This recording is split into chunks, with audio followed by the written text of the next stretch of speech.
मनुष्य जीवन का कोई मानक या आदर्श नहीं हो सकता, लेकिन जिन महान व्यक्तियों ने जीवन को सुगम और श्रेष्ठ बनाने के लिए संघर्ष किए हैं, उनके साहस और संकल्प को मानक की तरह लेकर नए रास्ते बनाने के लिए आगे बढ़ा जा सकता है। इस वीडियो में देश की सीमा रक्षा और विदेशी आक्रमण से संघर्ष करते हुए शहीद हुए सिंधुपति महाराज दाहिर सेन के जीवन चरित्र को प्रस्तुत किया गया है।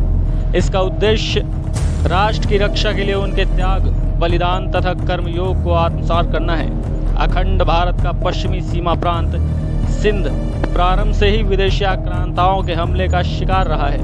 भारत भूमि पर बुरी नज़र रखने वाले ईरानी, इराकी, यवन सिंध के रास्ते ही भारत भूमि में प्रवेश करने का उत्सुक प्रयास करते रहे हैं, मगर जिन जांबाजों ने आतताइयों को नाकों चने चबाने पर मजबूर कर दिया, उनमें सिंध देश के महान सपूत और प्रतापी महाराज दाहिर ने स्वयं तो प्राणों की कुर्बानी देकर देश की रक्षा की, अपितु उनके पूरे परिवार ने देश की रक्षा में अपने प्राणों का बलिदान कर दिया। 6ठी शताब्दी में सिंध पर देवाजी वंश के राजा राय सहरस का शासन था। ईरान के शाह निमोस ने जब देखा कि आमने सामने के युद्ध में जीतना मुश्किल है, तो उसने छल कपट का सहारा लेकर राजा सहरस को घेर कर उनकी हत्या करवा दी। युद्ध भूमि में अपने पिता के वीर गति को प्राप्त करने का समाचार जब युवराज राय साहसी को मिला, तो वो शेष सेना लेकर युद्ध भूमि में आ डटा। सिंधी सैनिकों की बहादुरी से निमोच प्रभावित हुए बिना नहीं रह सका और बिना निर्णय के युद्ध क्षेत्र को छोड़कर अपने देश लौट गया। अब युवराज राय साहसी ने सिंध का शासन संभाला।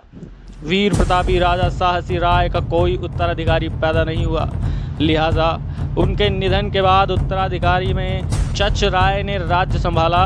ताहिर उसी चच राय का वीर पुत्र था। 672 ईस्वी में चच राय का देहांत हो गया। चच की मृत्यु के बाद उसका छोटा भाई चंद्र सिंध का शासक बना और 8 वर्ष बाद उसकी भी मृत्यु होने के कारण दाहिर सेन विशाल साम्राज्य के अधिपति बने।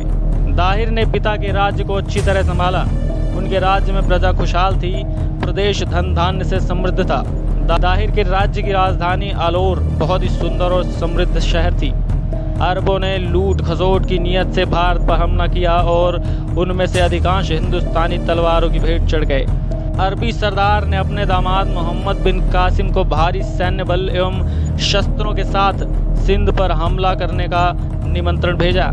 कासिम मकराना, कन्नौजपुर तथा अरमाइल पर विजय प्राप्त करता हुआ 711 ईस्वी में सिंध के प्रसिद्ध बंदरगाह नगर देवल पर आ धमका।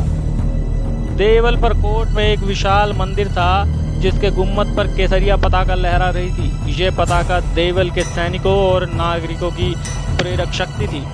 दुर्भाग्यवश मंदिर के पुजारियों ने ये रहस्य कासिम तक पहुंचा दिया और कासिम ने उस पताका को गिरा दिया। अब शकुन की आशंका से सेना और जनता का मनोबल टूट गया और उन्होंने विश्वासघातियों के कारण आत्मसमर्पण कर दिया। कासिम ने देवल विजय और अत्याचार के बाद निर्गुण का रूप किया, जिसके बौद्ध शासक भंडारक समानी ने युद्ध किए बिना ही आत्मसमर्पण कर दिया। कासिम के लिए मार्गदर्शन की भूमिका का निवेदन किया गया। कासिम वेद के शासकों के सहयोग से सिंधु नदी पार कर रावर दुर्ग के निकट पहुंच गया। एक अरब सरदार मोहम्मद बिन अलाफी ने हजाज के अत्याचारों से परेशान होकर अपने कबीले के 500 साथियों के साथ महाराजा ताहिर के पास शरण ले रखी थी। हजाज ने पत्र लिखकर अलाफी व साथियों की वापसी की मांग रखी, किंतु महाराज ताहिर ने शरणागत रक्षा को हिंदू धर्म के अनुसार प्रमुख कर्तव्य बताकर अस्वीकार कर दिया। उसी अलाफी को कासिम के रावार दूर के निकट पहुंचने की सूचना महाराजा ताहिर ने दी। ताहिर ने कहा, अलाफी, तुम अरब सेना के बारे में अच्छी तरह परिचित हो, इसलिए तुम हमारी सेना के साथ आगे रहो। इस पर अलाफी ने मुसलमान सेना के विरुद्ध तलवार उठाने से इनकार कर दिया और वहां से जाने की अनुमति मांगी। महाराज ने उदारता दिखाते हुए उसे जाने दिया, किंतु उसने बाद में एलोरा दुर्ग का दरवाज़ा खुलवाने का नीच कार्य किया। महाराज ताहिर की सेना और अरब सेना के मध्य भयंकर युद्ध हुआ। महाराज दाहिर 5000 सैनिकों और हाथियों के साथ युद्ध स्थल पर पहुंचे और प्रारंभ से ही अरब सेना को पीछे धकेलकर हतोत्साहित कर दिया।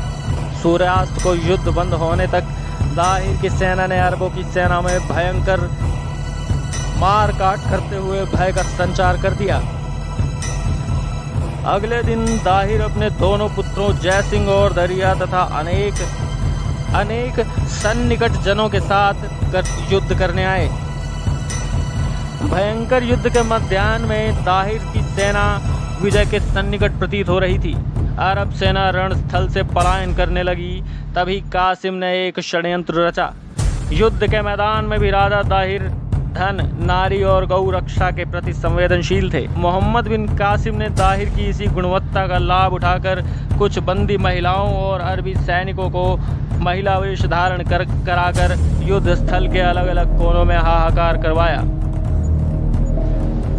युद्ध के बीच में ही बचाओ बचाओ का शोर फैल गया।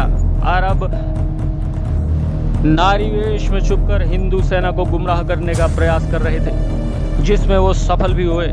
ये सुनकर नारी रक्षा धर्म का पालन करने वाले दाहिर सेन अकेले उस दिशा में चल पड़े। प्रजावत्सल राजा दाहिर सेन पर कासिम ने चौतरफा आक्रमण कर दिया और उन पर आग का गोला फेंक कर उनके हाथी को घायल कर दिया, जिससे घायल गज नदी में डूब गया। दाहिर सेन अपने सैनिकों के साथ वीरतापूर्वक युद्ध करते हुए मातृभूमि के अमर शहीद बन गए।